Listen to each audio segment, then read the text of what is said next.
नमस्कार, मी अंकिता पाटील. आठवड्याची खबरबातमध्ये आपल्या सगळ्यांचे स्वागत. धावपळीच्या जीवनात महत्त्वाच्या बातम्या पाहायच्या राहून जातात. आठवड्याच्या खबरबातमध्ये आपण एक धावता आढावा घेणार आहोत. एक नजर टाकूया हेडलाईन्सवर.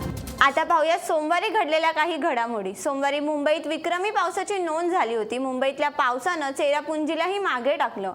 मुंबईत गेल्या 24 तासात 231 मिलीमीटर पावसाची नोंद झाली, तर रविवारी चेरापुंजीत झालेल्या पावसानं 228 मिलीमीटरची नोंद केली होती. सोमवारी सकाळी पावसामुळे मुंबईतील अनेक भाग जलमय झाले होते. तसेच सखल भागात पाणी साचल्यामुळे नेहमीप्रमाणे वाहतूक कोंडी झाली. तर सायन, कुर्ला येथे रेल्वे ट्रॅकवर पाणी आल्याने रेल्वेचा वेगही मंदावला. रेल्वेला मुंबईची लाईफलाईन म्हटलं जातं, पण तिन्ही मार्गावरील रेल्वे सोमवारी सकाळी 15 ते 20 मिनिटं उशिराने धावत होत्या. त्यामुळे कामगारांवर येणाऱ्यांचे आणि नोकरदारांचे हाल झाले होते. अनेकांनी पावसाचा रांगरांग पाहून कामावर येण्याऐवजी सुट्टी घेणं किंवा घरातून काम करणं पसंत केलं.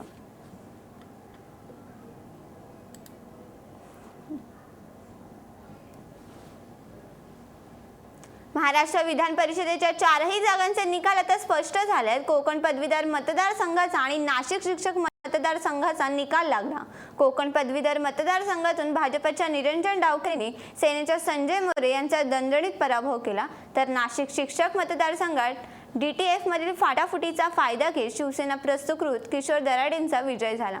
तर मुंबईत पदवीधर आणि शिक्षक मतदारसंघात शिवसेना आणि लोकभारतीने आपला गड कायम राखला आणि पदवीधर मतदारसंघातून शिवसेनेच्या विलास पोतनीसांचा विजय झाला. तर शिक्षक मतदारसंघात लोकभारतीच्या कपिल पाटील यांचा विजय झाला.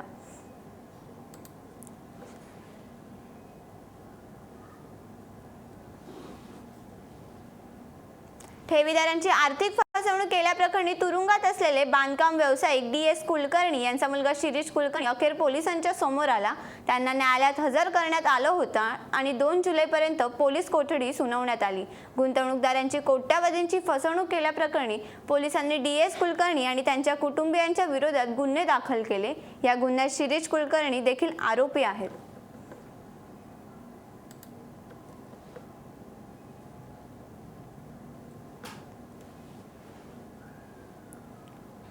वेतनवाढीसाठी अघोषित बंद पुकारणाऱ्या ST कर्मचाऱ्यांवर केलेली निलंबनाची कारवाई मागे घेत प्रशासनानं कर्मचाऱ्यांना दिलासा दिला होता. वेतन कराराशी संबंध नसताना संपात सहभागी झाल्याने सेवेतील तब्बल 1148 कर्मचाऱ्यांना ST प्रशासनाकडून कामावरून कमी करण्यात आलं.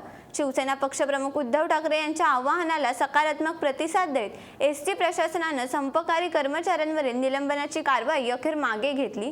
तसेच 1 जुलैपासून त्या कर्मचाऱ्यांची नव्याने नियुक्ती करण्याचे आदेश ST प्रशासनाकडून परिपत्रकाद्वारे देण्यात आले.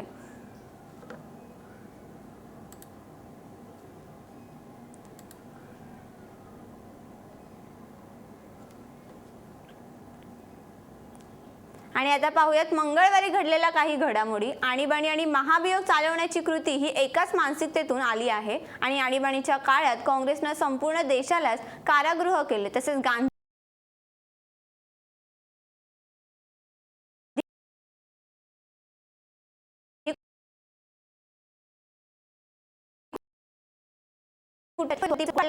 दिसू लागला असा टोल पंतप्रधान नरेंद्र काँग्रेसवर लावलाय. आणि पंतप्रधान नरेंद्र मोदी हे मुंबई दौऱ्यावर आले होते. तसेच आणीबाणीला 43 वर्ष पूर्ण झाली, त्यानिमित्त भाजपाकडून विचारमंथन कार्यक्रमाचे मुंबईत आयोजन देखील करण्यात आलं होतं. व्यक्ति स्वातंत्र भी उसकी तीव्रता जब उसका अभाव होता है तब अनुभव होती है. और देश ने कभी सोचा तक नहीं था कि सत्ता सुख के मोह में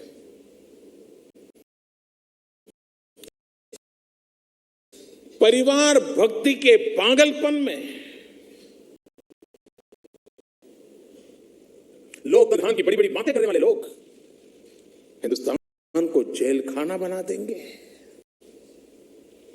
देश के गणमान्य राजनेताओं को सलाखों में बंद कर देंगे. हर व्यक्ति को भय रहता था. उसे बता दिया, देख तुम्हारा भी नाम मीसा में है, बस पुलिस आने वाली है. एक भय का माहौल उस समय था और सब कुछ संविधान के तहत किया गया था। ये देखिए, उनकी चतुराई देखिए। संविधान का कैसे दुरुपयोग किया जा सकता है, संविधान का एक परिवार के लिए किस प्रकार से हथकंडे के रूप में, साधन के रूप में उपयोग कर दिया जाता है, शायद ही ऐसा उदाहरण कहीं मिल सकता है।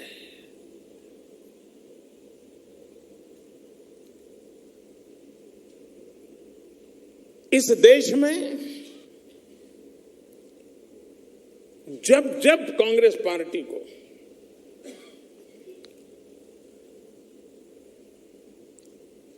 और खास करके इस परिवार को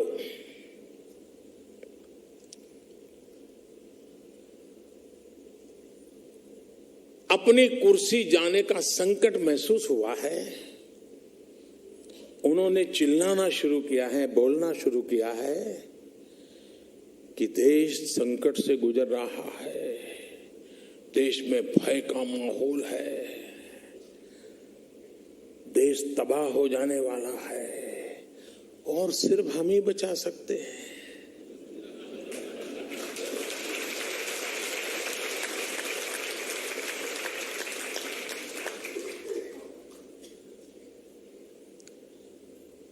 और इसीलिए आप कल्पना कर सकते हैं कि महात्मा गांधी जैसे महापुरुष, सुभाष बाबू जैसे महापुरुष आजादी के आंदोलन में कांग्रेस की इतनी लंबी सुदीर्घ यात्रा, वो कौन सी मानसिकता होगी जिसने सत्ता सुख के लिए अपनी स्वयं की कांग्रेस पार्टी के टुकड़े कर दिए हो। ऐसे लोगों के प्रति, लोकतंत्र के प्रति श्रद्धा कैसे हो सकती है? और जिस दिन स्वसुख के लिए स्वयं के दल को तबाह कर दिया गया, उसी दिन संकेत मिल चुके थे कि इनके लिए परंपराएं, मूल्य, देश, लोकतंत्र, संविधान, ये कोई मायने नहीं रखता है। अगर उनके लिए कुछ है तो बाकी सब ठीक है, उनके लिए नहीं है तो बाकी सब बेकार है। आप में से बहुत कम लोगों को मालूम होगा, मोटा मोटा तो पता होगा, हाँ भाई आपातकाल में ऐसा हुआ था, बड़े बड़े लोग जेल चले गए थे। इस देश की जुडिशरी को इतना भयभीत कर दिया गया था, और जो संविधान के प्रति समर्पित थे उनको मुसीबत झेलने के लिए मजबूर कर दिया था, और जो परिवार के सुख के लिए समर्पित थे उनके लिए पांचों उंगलियां घी में थी।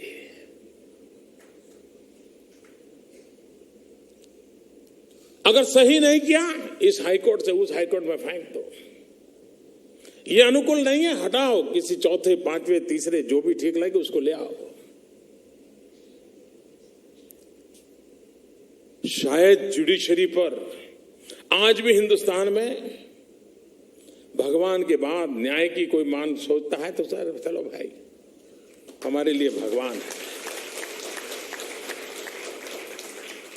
उसका डिवेल्यूशन करना, उसकी प्रतिष्ठा को गहरी चोट पहुंचाने का पाप सत्ता सुख के मोह में किया गया। एक परिवार के लिए किया गया, और गाने बजाने वाले तो मिल ही जाते हैं।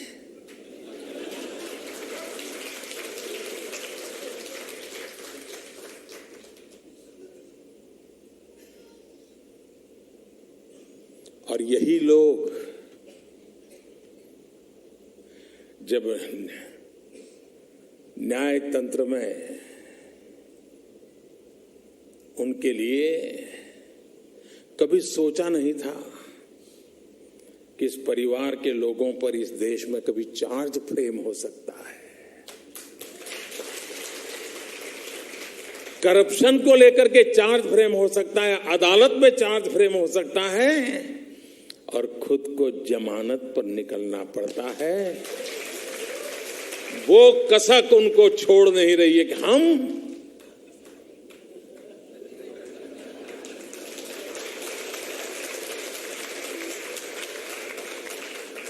और जमानत पे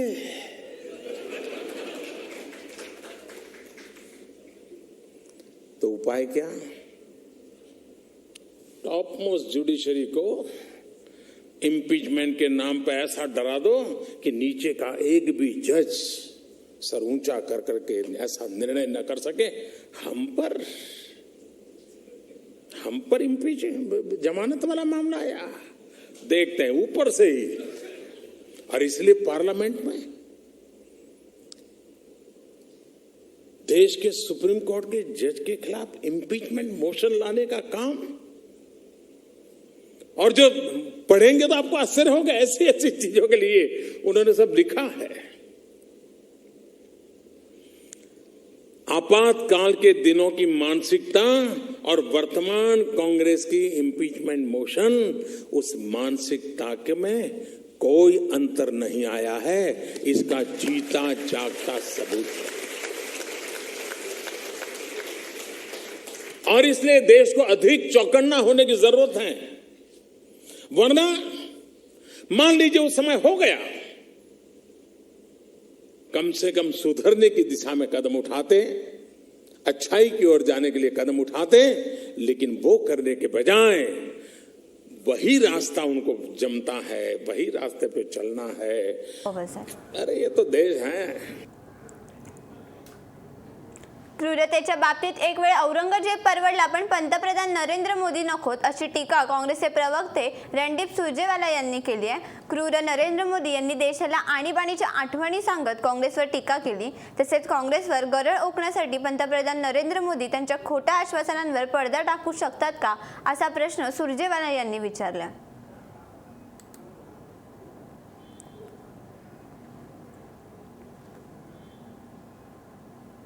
नाणार प्रकल्पावरून शिवसेना भाजपामध्ये तणाव वाढल्याचे दिसून येत होतं, कारण पेट्रोलियम मंत्री धर्मेंद्र प्रधान यांनी शिवसेना पक्षप्रमुख उद्धव ठाकरे यांच्या भेटीचा प्रस्ताव ठेवला होता। मात्र उद्धव ठाकरे यांनी भेट देण्यास नकार देत प्रस्ताव फेटाळून लावला। नाणार प्रकल्पाच्या पार्श्वभूमीवर धर्मेंद्र प्रधान यांनी उद्धव ठाकरेंची भेटीची वेळ मागितली होती। करारावर हस्ताक्षर झाल्यानंतर भेट कशासाठी असा प्रश्न उपस्थित करत उद्धव ठाकरे यांनी भेटीचा प्रस्ताव फेटाळला होता।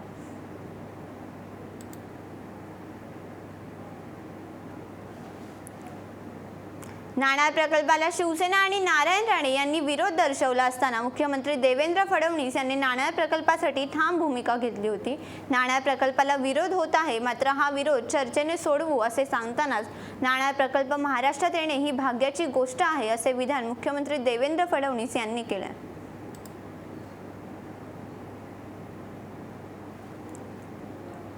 नाणारला एकही दगड रचू देणार नाही, असा इशारा महाराष्ट्र स्वाभिमान पक्षाचे संस्थापक आणि खासदार नारायण राणे यांनी दिलाय। तसंच वेळ पडल्यास फक्त शिवसेनेप्रमाणे धमकी देणार नाही, तर खासदारकीचा राजीनामा फेकून देईन, असा नारायण राणे यांनी म्हटलंय। रत्नागिरी रिफायनरी आणि पेट्रोकेमिकल्स लिमिटेडच्या वतीनं ग्रीनफील्ड रिफायनरी आणि पेट्रोकेमिकल प्रकल्प उभारण्यात येणार आहे। तसेच नवी दिल्लीत यावर केंद्रीय पेट्रोलियम मंत्री धर्मेंद्र प्रधान यांच्या उपस्थितीत स्वाक्षऱ्या करण्यात आल्या।